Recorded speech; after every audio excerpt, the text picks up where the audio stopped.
Intriguing creatures. I'm Stephen. I'm Gail. And let's have a look at what's coming up on today's show. You're moments away from meeting these bears and finding out how much they've got in common with their soft toy lookalikes. Meet a boy who had a close encounter with one of the most dangerous spiders in the world. He was living in his fridge. There's the South African family who share their house and bed with a 3-year-old hippo. These owls have a surprising sporting ability. Find out what it is a bit later. All this and more coming up in today's show. Teddy bears are named after the former American president, Teddy Roosevelt, who famously spared the life of a little bear cub whilst he was out on a hunting trip. And today, teddy bears are arguably the most popular toy in the world. So what does make a teddy bear so lovable? Well, they're furry, they look a bit awkward and clumsy, and let's face it, not particularly clever. But do real bears have anything at all in common with their cute, cuddly counterparts? Well, they may look cute, but I don't know about cuddly. These two are Asiatic black bears that can be found in the hot climates of Malaysia, Borneo, Pakistan and Iraq, right through to the chilly Himalayas and the frozen wastes of Russia, making them a very adaptable bear. Now, because they're so big and heavy, it makes them very powerful. They are armed with a fantastic set of multi-purpose teeth and incredible ripping claws. This combination is why a real bear is not a cuddly animal, but is in fact very dangerous. So much so that only one of us are allowed in here with the bears, because Michael and Jim, the bears' keepers, can only keep a watch on one of us, whilst also keeping an eye on the bear's behaviour. Now, they may look clumsy and awkward, but trust me, these bears are very agile. For such large animals, believe it or not, they can climb, and they spend 50% of their time in trees. They can rear up on their back legs and stand up to reach out for things and to also attack. And on the ground, they can easily outrun a person, and occasionally, Asiatic black bears do kill people, but not to eat them, because these bears are nearly entirely vegetarian. Which means these bears need to be very inventive about finding enough little food to fill their giant bodies. You see, in the summer, what they'll eat are things like leaves, fruit, and the occasional bit of fish. In autumn, they'll survive on nuts, but in wintertime, when there's hardly any food around, they need to be very clever. And that's where their huge claws come into play. So what they do is they dig into the ground in search for worms, and they'll also rip open fallen trees in search for juicy larvae. And for bears that live on the outskirts of villages and towns, they will take advantage of this situation, investigating, opening and eating anything that they find. All this means when the going gets good and there's plenty of food around, the bears become very greedy to build up their fat reserves. And that's why I'm not with the bears anymore. Because you don't want to get between a powerful, clever, agile bear and his food. Because they're not big, huge, cuddly teddy bears. No, they are the real deal.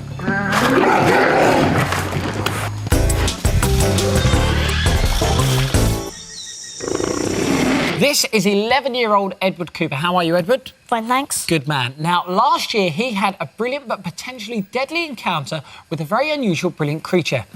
Here's the man's story.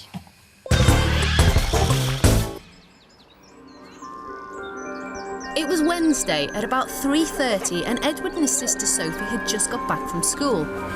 Their mum Linda was in the kitchen making dinner. Linda opened the fridge and noticed something black and shiny sitting in the grapes. Ed, come here quick! In the grapes, there's a spider in the grapes. Wow! Edward was sure he had seen the spider somewhere before. I'll get my book.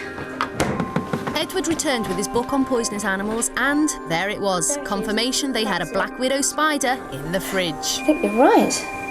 So, Edward, you ran upstairs and you got your book, and what did your book tell you? It said that the black widow comes from America and its poison is 15 times more powerful than a rattlesnake. Well, in fact, the black widow spider is only one of 30 spiders in the whole world whose fangs are actually strong enough to puncture human skin, and its bite can be fatal to the very old and to the very young. So knowing then what you knew, were you very frightened? Yes, I was. I bet you were. So what happened next? Well, Edward knows, and we're just about to find out. Linda, now very afraid, knew she had to call someone for help. Firstly, she tried an animal charity. Oh, look, I wonder if you could help me. I think I've just... Next, the supermarket where the grapes had been bought. But I don't know what else to do. What do you think I should see for But to her surprise, they simply weren't interested. Now, not knowing what else to do, Linda rang the police. Thank you. Bye. So with the black widow spider imprisoned in the fridge, the family just waited for help to arrive.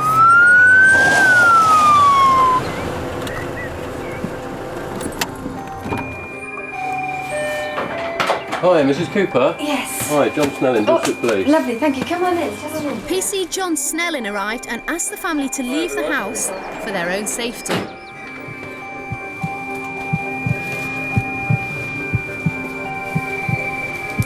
Within a few minutes, PC Snelling had the spider, grapes and all safely contained.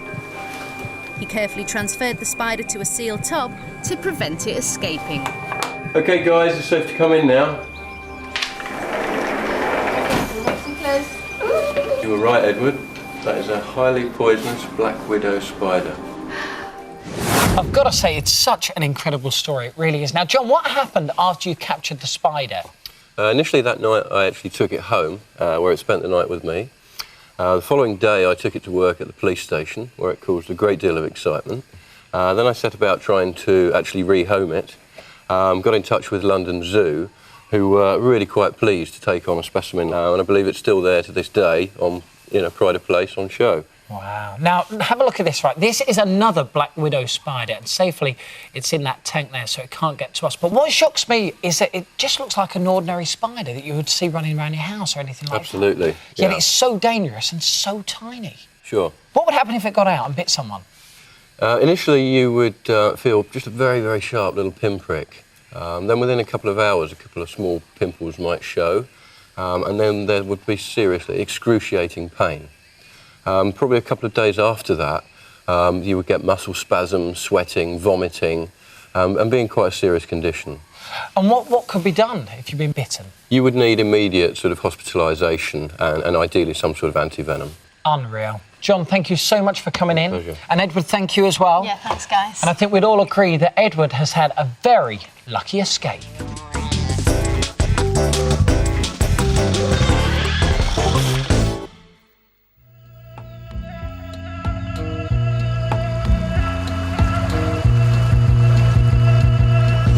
Here's a question for you. What's the worst animal in the world that you'd want living in your home? Well, personally, I wouldn't have crocodiles anywhere near my house. I'm sure you wouldn't have snakes. No. You mightn't want a lion. Everyone's opinion will be different on this one. Well, here's one. Try the river horse, otherwise known as Jessica, the hippopotamus.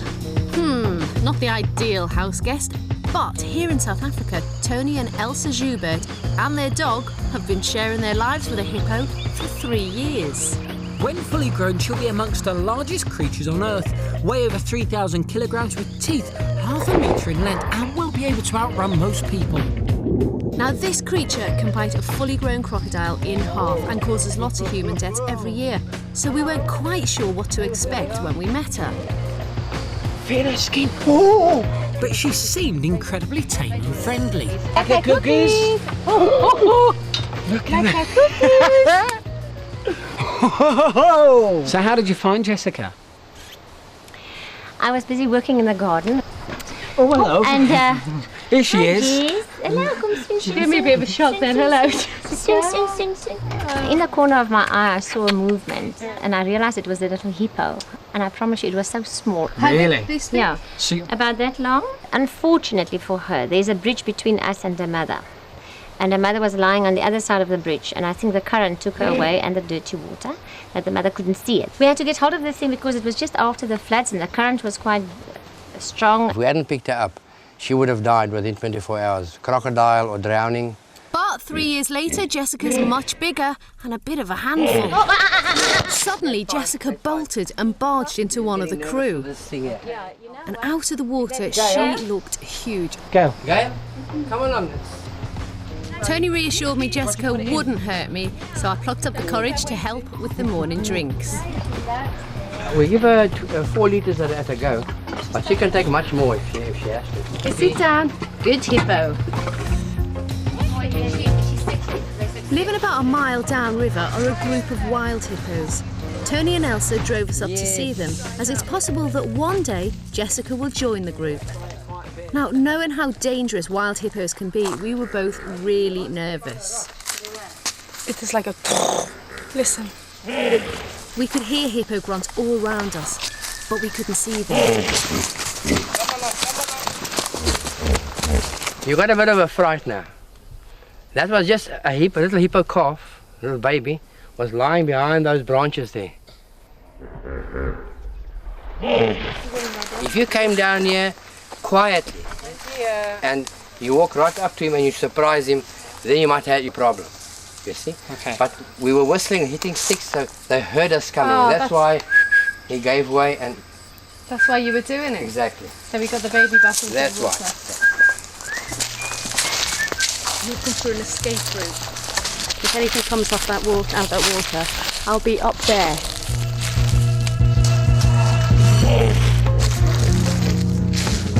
Finally, we reached the river, and it was all worth it. Oh! Huge, huge.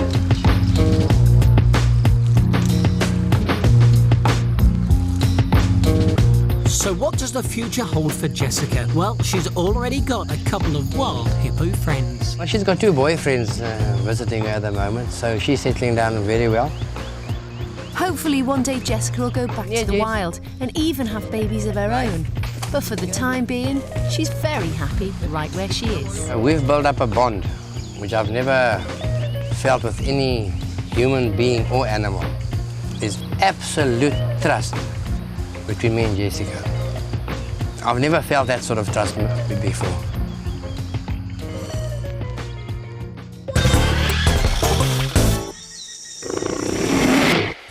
What do you know about owls? Well, they're famous for having twisty heads and very big eyes. For hunting at night and eating mice. Hedwig is, of course, famous for being Harry Potter's owl, but what they're not famous for, what no one associates them with, and what's almost unheard of, are skateboarding owls. Notice we said almost unheard of. Seriously, we're not joking. Meet Jogger, the eagle owl, and Shilling, the snowy owl. Both have hidden sporting talents. Which we will hopefully now demonstrate. Okay. And the hardest part, hold your skateboard, is getting them on the skateboard. There we go. My one is that on wasn't and too bad, was prepared it? and ready. Now, don't you two be doing any flips. No, no ollies, no owl ollies. Here we go in 3, 2, 1. Watch them go. Here we go. The skateboarding owls. There you go. Oh, look Bit at more that. for my one. Fantastic. Get to the bottom. Oh, you're cheating, helping him along there. It's good, isn't it? Fantastic. How good That is was that? really good. Come back.